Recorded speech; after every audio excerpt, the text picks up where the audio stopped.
For more than a year, FBI Director James Comey has argued American technology companies need to do more to help law enforcement combat terrorists exploiting the internet and mobile devices to plan plots and publish propaganda.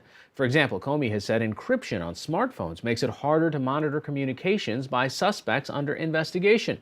The companies defend encryption as a privacy tool for all customers. Yesterday, Comey, the Attorney General, the White House counterterrorism advisor, and other officials went to Silicon Valley to seek common ground. Joining me now from Los Angeles to discuss this summit is Chmielewski. She's a reporter for the tech news website Recode. So what did they talk about? Obviously, the encryption thing is front and center on the table. Is this the agree to disagree type of conversation? This was the let's all come together and tackle an incredibly hard and deadly problem. Look, encryption was a part of the conversation, but I'm told that it was not the main focus of the discussion, which took place over the course of 2 hours at an undisclosed location in San Jose.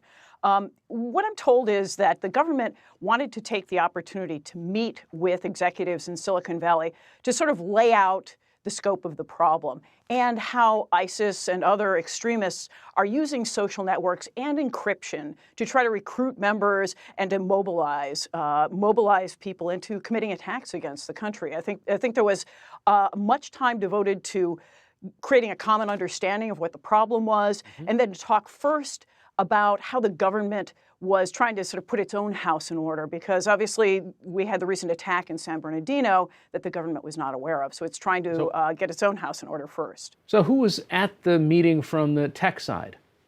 So we understand that Sheryl Sandberg was there. That's the chief executive officer of Facebook, and also Tim Cook, Apple's chief executive officer. And we know that there was some discussion about how Facebook actually deals with violent threats that are made on its platform. I mean, remember, Facebook reaches more than 1 billion people around the world, and it tries to be really diligent in dealing with threats or threats of violence when people use its platform for that. But it's trying to figure out how to manage that and not act as a censor. You know, not proactively go out to take things down until it's reported by users as being abusive. All right, so you've got Tim Cook from Apple, you've got Sheryl Sandberg from Facebook, you've got these tech heavyweights, and really on the administration side of the table, they have some street cred with the people that they have on their side as well. Yeah, exactly. So Megan Smith, who's the nation's chief technology officer, came from Google. She ran a number of units at Google. She has some serious cred. And there are others executives from Twitter, longtime executives with Twitter.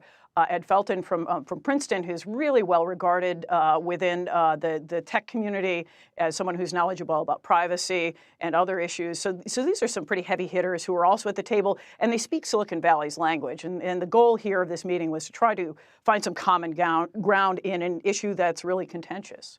All right, Chmielewski from the website Recode. Thanks so much for joining us. Thank you.